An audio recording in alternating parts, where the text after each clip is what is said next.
Okay, so I just want to introduce you to Sripad Jagadananda Prabhu. For all of those that may not know him, he is my illustrious godbrother, the disciple of Srila Bhakti Rakshak Sri Dadev Goswami Maharaj. I've known him for many, many years, nearly 40 years now. And I can say one thing about Jagadananda Prabhu: he's always enthusiastic about devotional service and chanting the holy name of the Lord. He is a man of great faith, of great understanding about Krishna consciousness.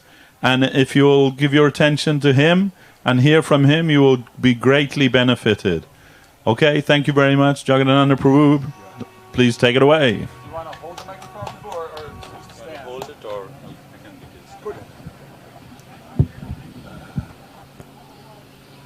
Om Jnana Timarandasya Gyanandana Sadhava Gurva Bistas Purakam Guru Ganashisha Sambhusitam Tintya Tintya Samasta Vedinupram Shri Rupa Pantanugam Govindam Abhidam Ujvaram Varaftunum Bhaktyam Vitam Sundaram Vande Vishvaguruncha Divya Bhagavat Premno hi bija pradam Devam divyatanum suchandavaranam Barlaka chelanchitam Sandaranana puram sadekavaranam Vairagya vidyam buddhim Sisidantaridim subhakti lashitam Sarasvatan nambaram Vandetam subhadam madeka sharanam Naishishvaram shridharam Om Jnana Timarandasya Gyananjana Salakaya Chakshun Miletam Jena Tasmai Shri Guruve Namaha Tanarapi Sanuchena Tororiva Sahishnana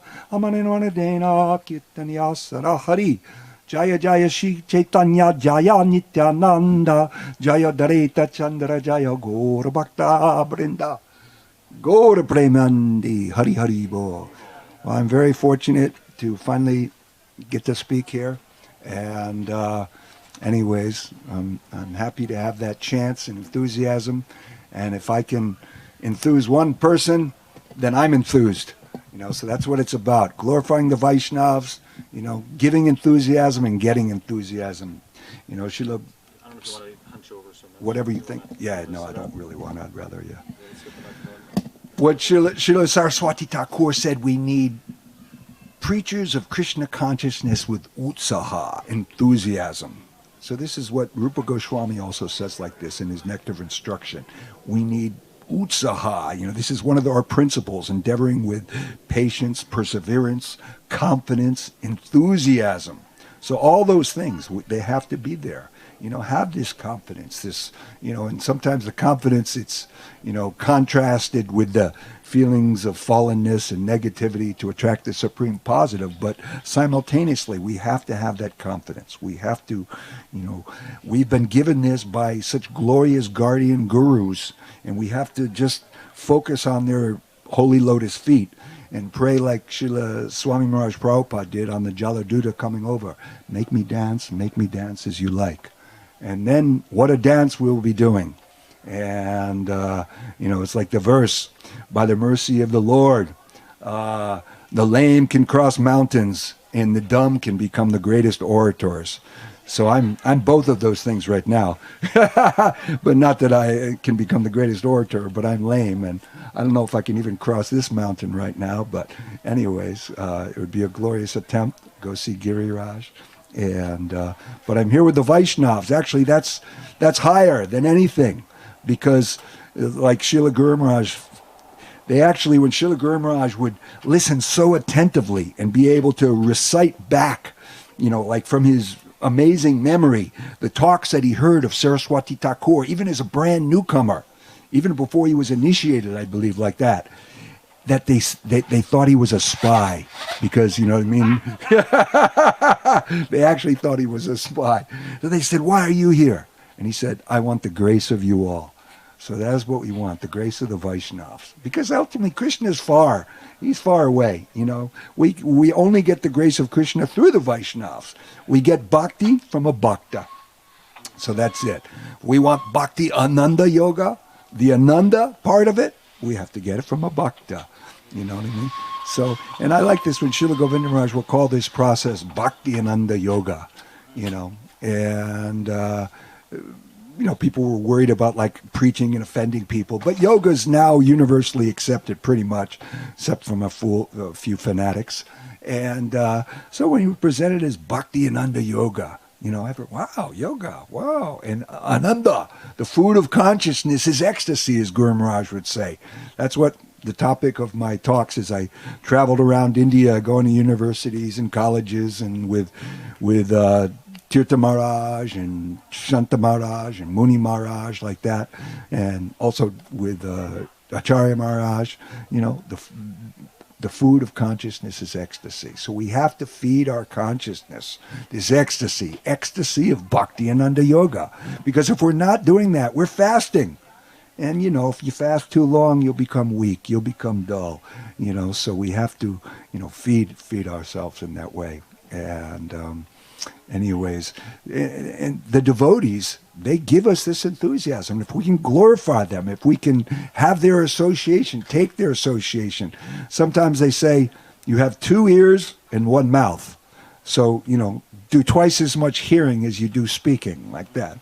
And one of the other things, and this will check our progress, you know, greatly, is by the offense of impertinently surpassing a superior Vaishnava. If we, you know, we try to talk, or we try to pontificate, or we try to think that we're, you know, oh, I can, you know, I'll bring this.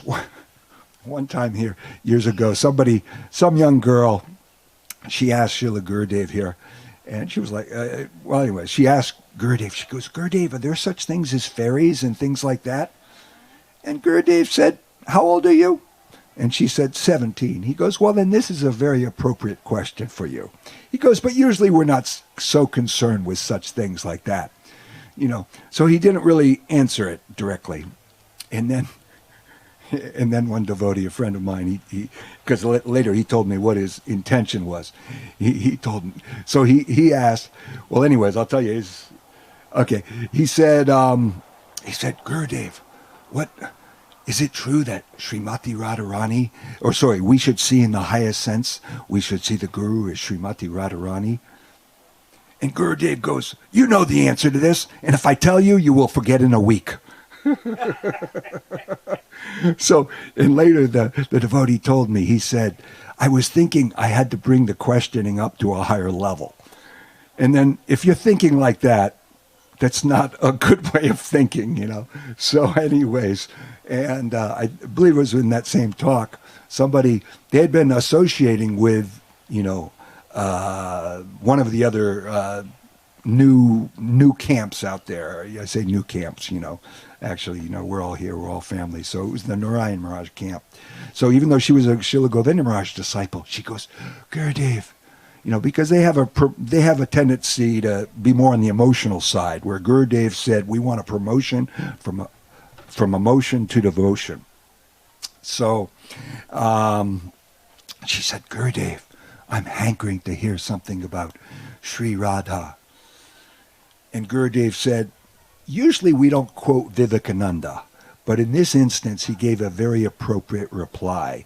You were trying to capture a cobra, but you were not even qualified to capture a non-poisonous snake. So, you know, Srila Guru Maharaj, he would almost always put his hands on his head when he would even just say the name of Srimati Radharani, you know, like that, Srimati Radharani. And, you know, always quote, fools rush in where angels fear to tread. And, you know, so anyways, I want to open this up to questions, though, because that's how we get the enthusiasm, Guru Maharaj said, by tushanticha ramanticha. It is as if some nectar, he said, is oozing from that discussion, because somebody's energizing by putting forth a question with a sincere inquiry, and then that is coming out of someone else, and in this way, Krishna hopefully is coming through. And then we may be 2 people, but we will feel that presence of a third. You know, and so in this way we will nourish ourselves and each other. We will feed each other's consciousness, this ecstasy, this enthusiasm, you know, by ourselves. You know, the example of the sticks, and Gurudev gave this too. You know, one stick is easily broken, But if you have a whole bunch, and especially a twig, we're like twigs. We're not so strong. So if we have a whole bunch of twigs, they become strong in that way. But we have to have this strength. I know Gurdev, he said this to me too. He would say, we need this type of strength. Sometimes I would do something and, help to solve some problem or whatever, there. And he said, this is very good, Prabhu. We need this type of strength. So we have to be strong. We're strong, in only looking straight at the lotus feet of our, genuine Sat Guru Dev, the transparent via medium. He would say, don't look left, don't look right. Just look straight ahead. Because there, everything is there. If we were serving those holy lotus feet, what more could we want? We're serving everything if we're serving there and doing what he says in that way.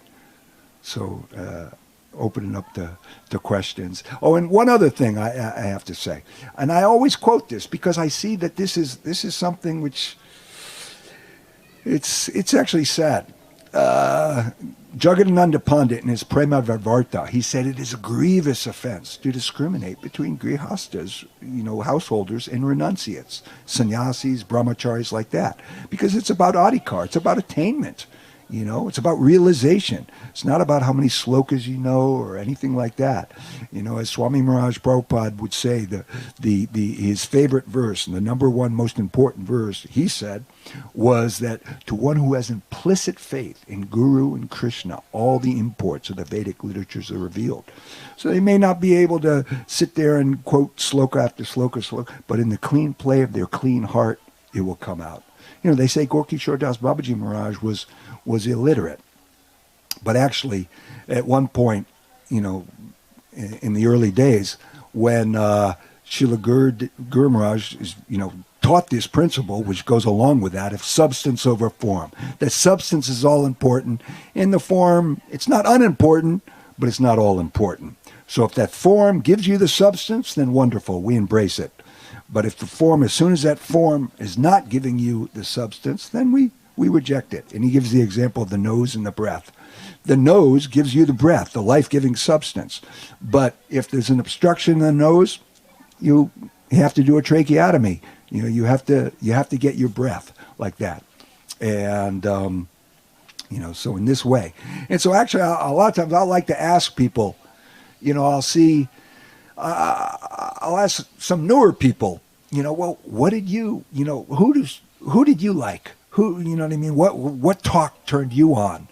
And they're not sort of indoctrinated into some idea of, anything. They don't know about sannyasi, brahmachari, household, or whatever. It's all about, well, how did you make and gladden their heart?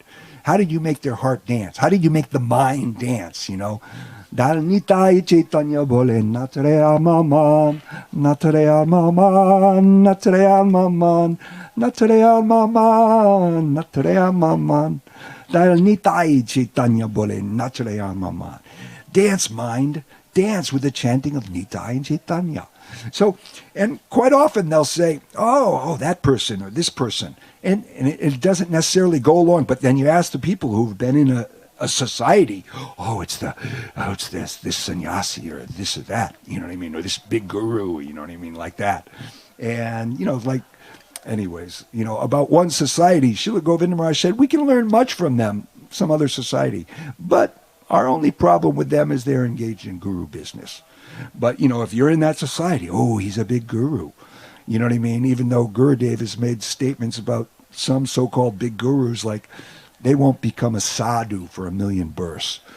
Or, they won't, many things like this. But people who are indoctrinated to think, he's a big personality, then wow. And even in India, where it's a cultural thing to give so much respect for the cloth, ultimately, it's how did you gladden their heart? What utsaha did you give them? What enthusiasm did you give them? That's what everybody wants. That's what everybody needs. That's what we live for. Enthusiasm. Why are so many people adrenaline junkies? Why do they do this? Why do they do that? They're looking for that taste, that higher taste. And the higher taste is only in serving the Vaishnavas, Jive Doya, giving kindness to all souls, all jivas, by giving them the holy name, by giving them Krishna consciousness, and in developing attraction, namruchi, attraction and taste for the name. You know, like this wonderful talk of Devashish Prabhu has talked about that. And, you know, so anyways, Goda, in service to the Vaishnavas. That's, you know, getting the grace of you all by getting this service to the Vaishnavas, serving them. Yes. Question. Hold on. 1 second. And this Krishna Shrai Prabhu, he was here from the early days too. Early days, what, 82 or something? You know, 83 or back in the... I first came to Sri Chaitanya Saraswat Math in 1983, and I remember you were next door to the old 13th Street Temple. My good friend since 1983. Hare Krishna. Yeah. Anyways, Jai. So my question to you is, some of us, we, you know, maybe are even kind of far away from the temple, like in Berkeley, they have a ISKCON temple there, and I don't want to, you know, say anything bad about ISKCON. Right. But, you know, maybe I'm not feeling so inspired when I go to the ISKCON temple. And then sometimes maybe like in my activities, I'm kind of having association with people that are not so devotionally inclined. So how can I maintain, like, what can I do to be more enthusiastic in that kind of environment? You can try as much as possible to associate with your, you know, direct family. You know what I mean? They're our cousins, but, you know, sometimes the real family, and we have to act like a family. You know, it's like, I remember when Srila Govinda Maharaj, 1982, here he's in Grihastha Vesh, but as soon as he would come in the door, sometimes I'd be 100 feet away, he'd give his dandavats to me. You know what I mean? To me, you know, and also, of course, obviously, I would give them back to him. But I've seen people, and, you know, people who are way, way junior, they'll come up and they'll go, oh, dandavats to some Maharaj or whatever, and not even say hi to, you know what I mean, some other personalities. Or I've seen personalities who are like, you know, used to eat with Gurudev every day and have titles and whatnot, and then they give their dandavats to some brand new sannyasi, and he doesn't even reciprocate and give dandavats back. So, you know, what is this? What is this? Where's the humility? You know what I mean? It's all substantial. It's not, you know, this formality. Yes, we have to give the formal respect, but ultimately it's substantial. Everything's substantial. So as much as possible, you associate with your direct family like that. And he's wonderful. He has programs at his house, and maybe once a month, something like that. And, you know, they're always very wonderful. And he's not a rich man, but he always has rich prasadam. And anyways, you know, he's giving. Yayitam mama padyante, tamstataivi bhajamayaham mamavat manuvartante manusya parta sarvasa. As they surrender unto me, I reward them accordingly, you know. Everyone's following my path in all respects, ultimately. You know, so he's giving, and so he's getting this reciprocation and blessings of the devotees and the Vaishnava, purification of his whole apartment. You know, we're chanting pretty loud there. Sometimes I'm thinking, wow, some of the neighbors might get a little upset, but you know, he doesn't care. Yeah. It's good that the apartment. Oh, Sorry. Go ahead. Go. the apartment is very soundproofed. Yeah. So as long as the back door to the patio is closed, then. Well, maybe it isn't so good, because then the name doesn't go out. But no. But yeah, well, that's a point. Anyways, any other questions, comments? I mean, you know, I'm not the only person who is qualified to speak here. So many august personalities there, you know. Here's Rajaram Prabhu. He gave a glorious, wonderful talk the other day. I was very enlivened by it. Very, very heartfelt. Very, very humble. Very, enriching, and beautiful talk. You know, and that's it. You know, when we're doing everything for the beautiful center, everything is done beautifully, Gurudev says. So many beautiful expressions he has. You know, and even through us, if we're dancing according to his sweet will, his sweet desires, then whatever we do will also be beautiful. You know what I mean? We'll be able to become the greatest orators. We'll be able to climb mountains. You know what I mean, like that. And so, more? Yeah. Yes. I have something that's been going around in my, like Okay. a BB in a Nice. beer can in here. It's wondering this comment, the remedy is the enemy. The remedy is the enemy. Where's this coming from? Is that, is that something I that you know I anything don't know. about? I can't say what Okay. the remedy is. All right. The enemy. You know I what had I to mean? put it out there because it's been Okay. so strong. Well, that's good. That's good that you're putting it out there because that's one of the loving exchanges. I talked about this yesterday, and again, this is Rupa Goswami in the Nectar of Instruction, and actually Upadeshamrita, and Tyagi Maharaj is coming out with that book very soon, and it's going to be a beautiful book. Guru Maharaj's commentary and elucidation on the Nectar of Instruction.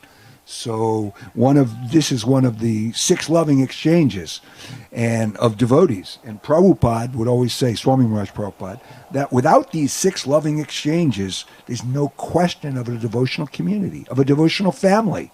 You know, and what they are giving and accepting prasadam to each other, lovingly giving this prasad, and lovingly and giving and accepting gifts, and lovingly revealing one's mind, just like you just did, and also then receiving advice and confidential advice and revealing your mind confidentially too. You know that you can reveal your mind and it's not going to like all of a sudden be broadcast everywhere. You know what I mean? If it's something, you know, like that. And the devotees, I know one time somebody was trying to, they had been doing things that maybe, you know, they shouldn't have been doing or something like that. And anyways, and a little infamous for it. But Gurudev, they did so much service to Guru Maharaj and, you know what I mean, and whatnot. So they were starting to reveal their sort of like what they had done or whatever. And like Gurudev, no. So it's okay. We don't need to hear all the details. You know what I mean? But like just the fact that they were willing to do that, you know, it was like that was good enough. You know what I mean? But like the sordid details didn't need to be spoken. But they were revealing. You know, it's like, okay, I've done this. You know, and ultimately, Gurudev said, the real thing, the only thing that can check our progress in devotional service is Vaishnava aparad, offenses to the devotees. And where does that come from? Mostly from matsarja, envy. And he would say nirmatsarja, non-enviousness. This is the best quality, and enviousness, this is the worst quality. So to see others advancing, see others getting the mercy, you know, we have to be happy for that. You know, Gurudev gives a garland to somebody. Wow, we're happy. Not like, oh, why didn't I get the garland? And of course, we don't accept this, the principle that we actually fell from Leela with the Lord. You see, some other society, and I think this was mostly taken up as a point of false contention with Srila Guru Maharaj, because Srila Guru Maharaj has explained that we're Tatastha Shakti. We come ultimately from the Brahma Jyoti, but they believe like we were there in Leela. So we're all here. So you can imagine Krishna is there with all his cowherd boys. They're out in the cowherd fields, and they've been packed all these beautiful lunches by their loving mothers, you know what I mean? And Krishna's throwing sweet balls in the mouths of all the boys, you know?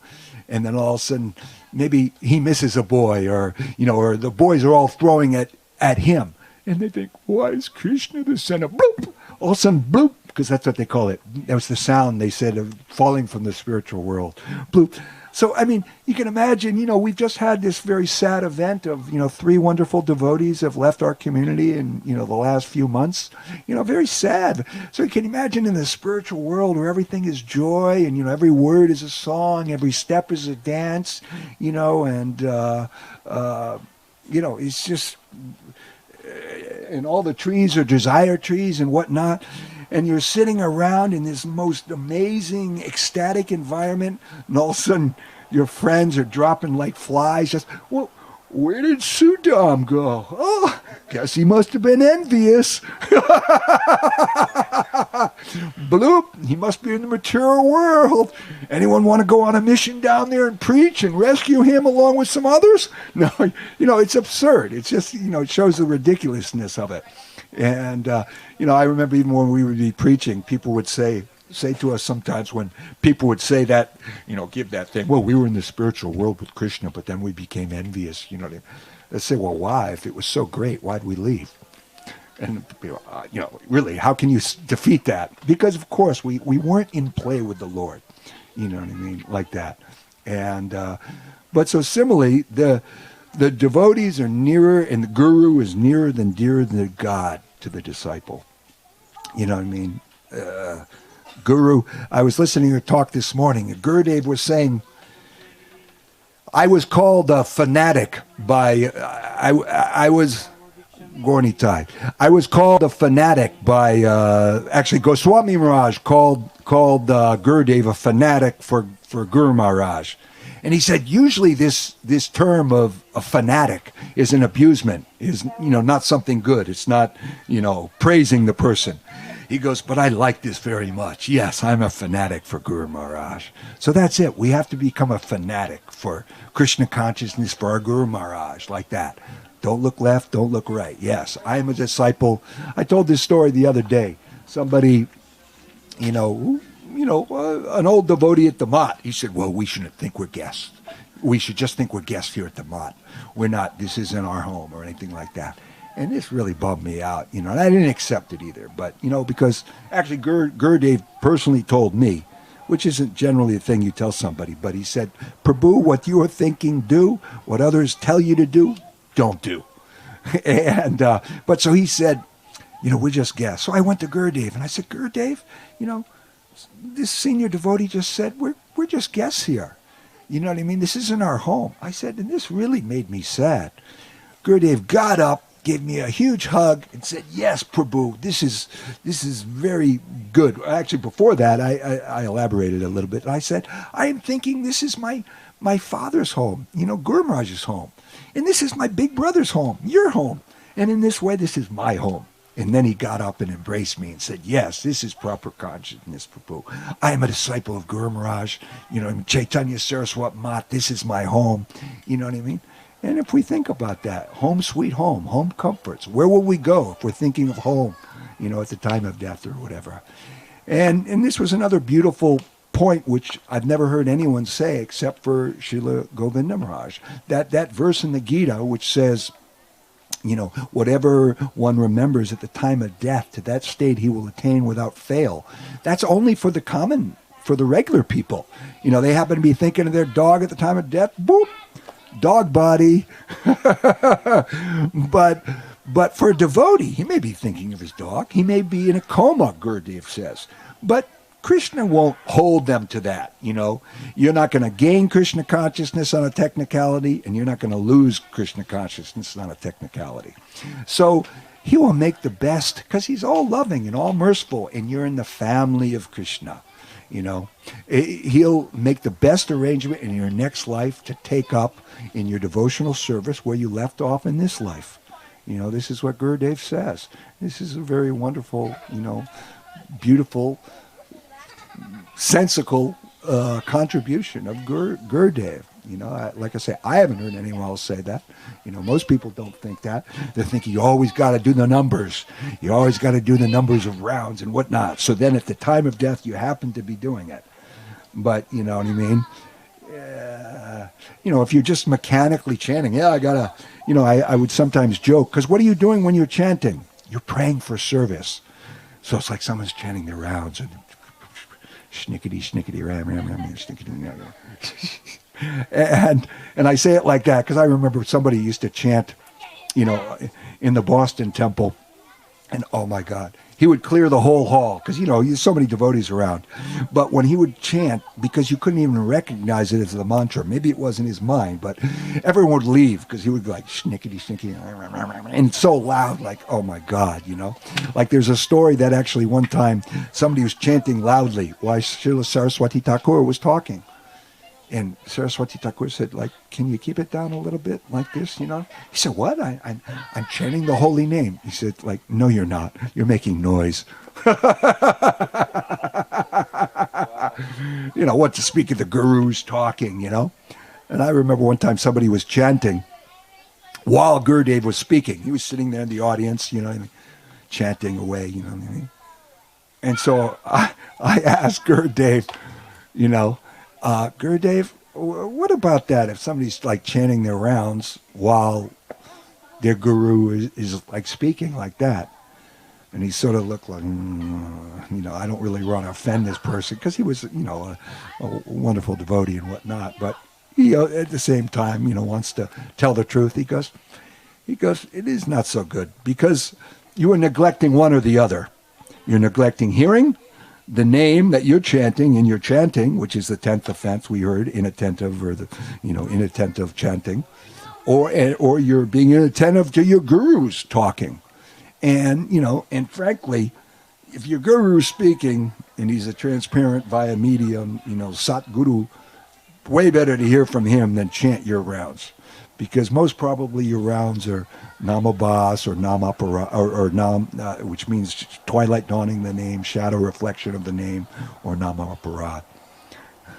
Actually, Janardhan Maharaj would sort of joke with Gurudev, and he'd say, you are more merciful than Swami Maharaj, Prabhupada, because you only make us chant 4 rounds of Namaparad, where Prabhupada would make us, and Gurudev would laugh, but he goes, no, but it's not good to say it like this.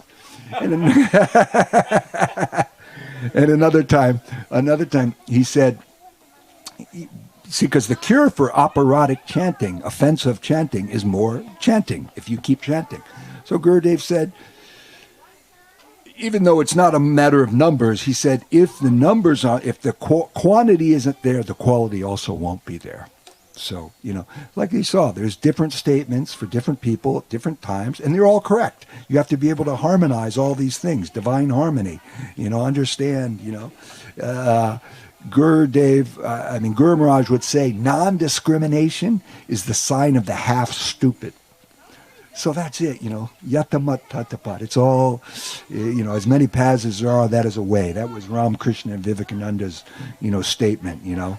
And Guru Maharaj said he would, his reply to that, well then, if you're saying that all paths lead to the same place and whatnot, then my path is the kick on the head of your teacher, your guru, with my boots. That's a path, according to you. You know what I mean? Of course, you can't defeat it. You just said it was a path. Everything's a path.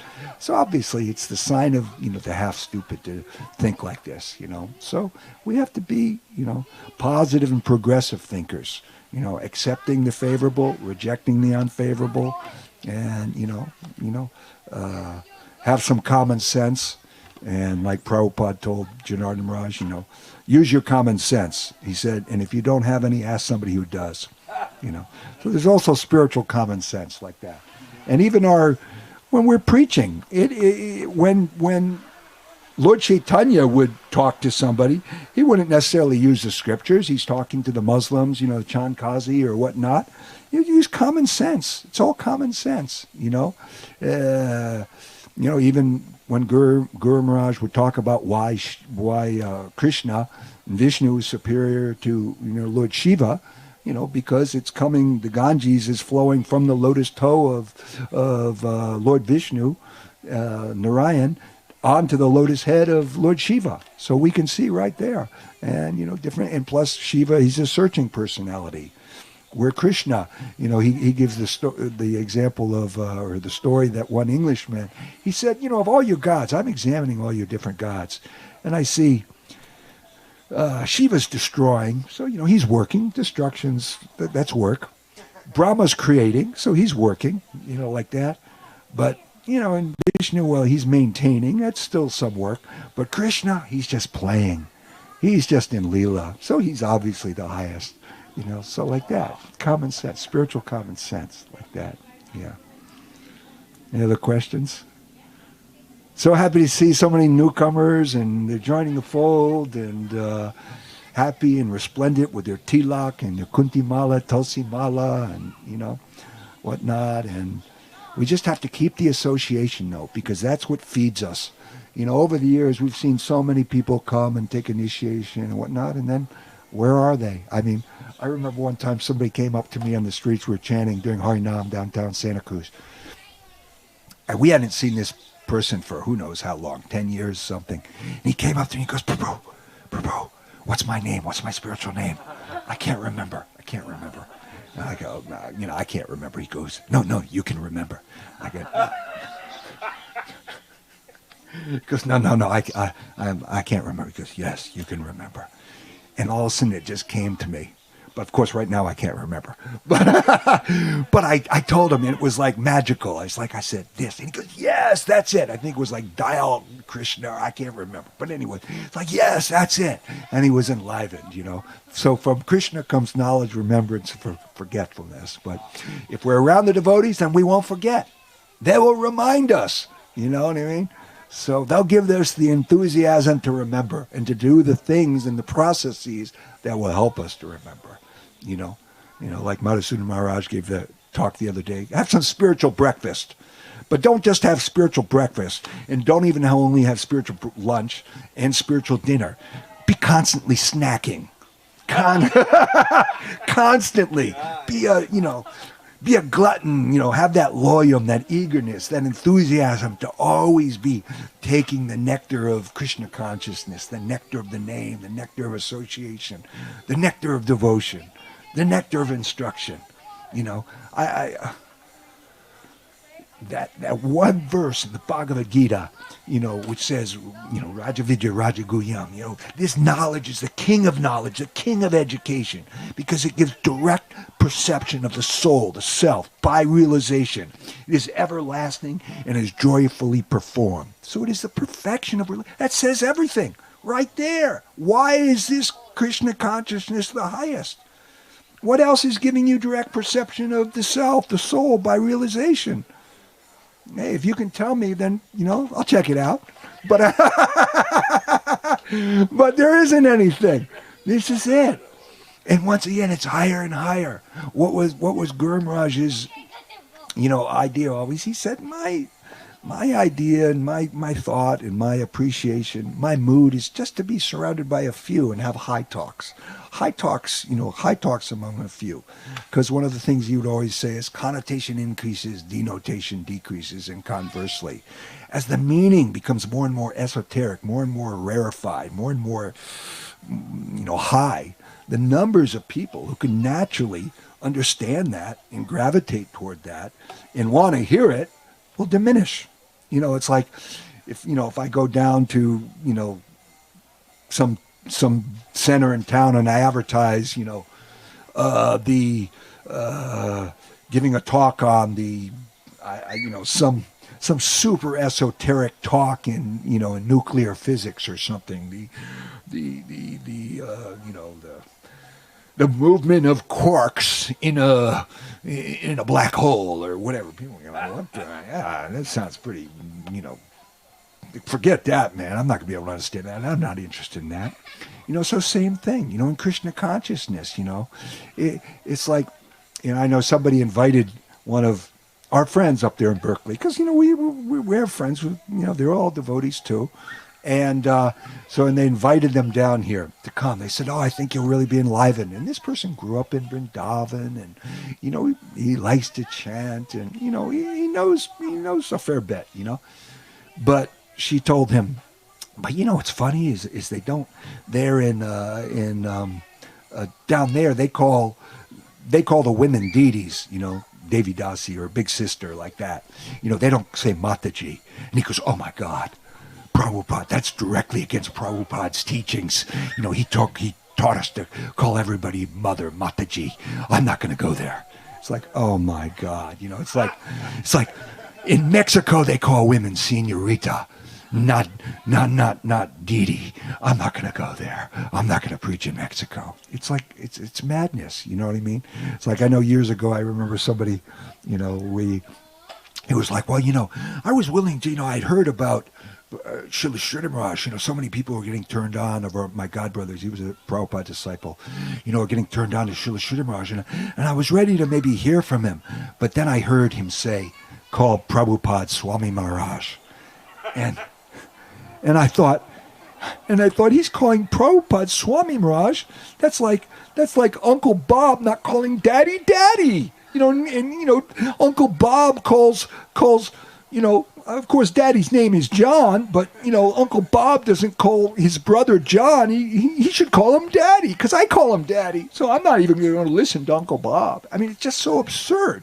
You know what I mean? But they get stuck. There are relative instructions and there are absolute instructions. And Bhaktivinoda Thakur gave a very beautiful, understanding of this. He talked about that soon the relative becomes the prominent feature of the religions, and the absolute, the real things, become the lesser and the forgotten aspects. I saw the other day, it was the first time, he said with the chanting of the Salvation Army on the streets, of the West, the Sankirtan mission has already started in the West.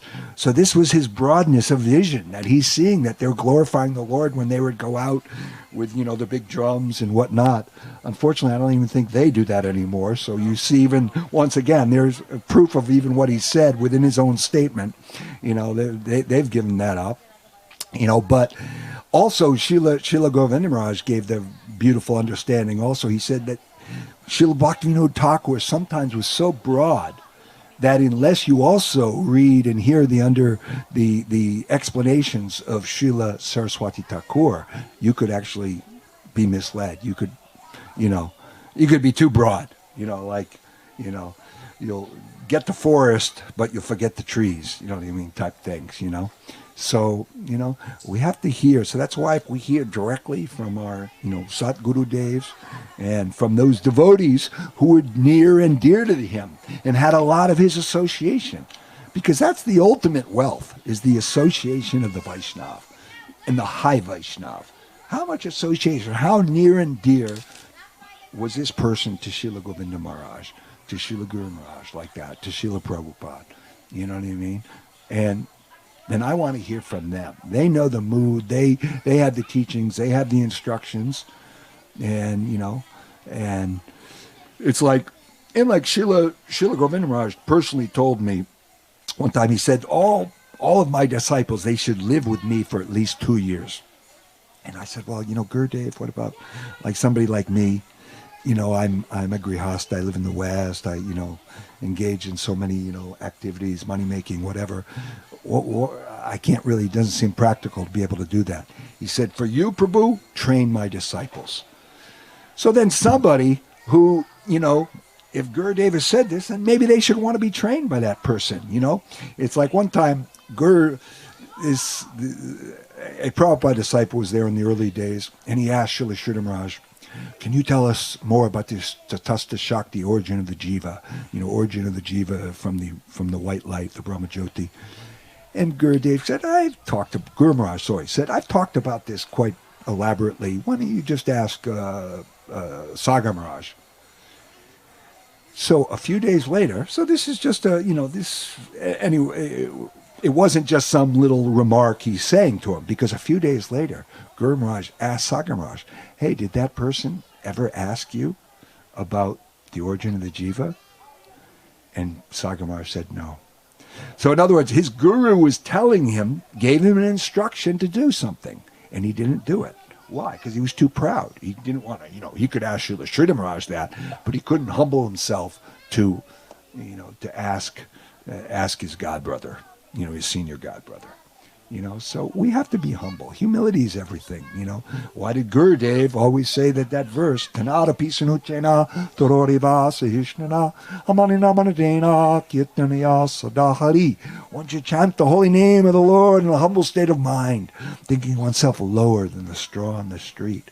One should be more tolerant than a tree, devoid of all sense of false prestige, ready to offer all due respect to others, and expect none in return.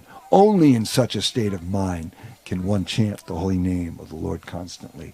So unless we're following that verse, which is the hot principle, as Gurudev would say, humility, offering respect, obeisances, intolerance, we're not going to be able to chant. We'll be agitated in our mind.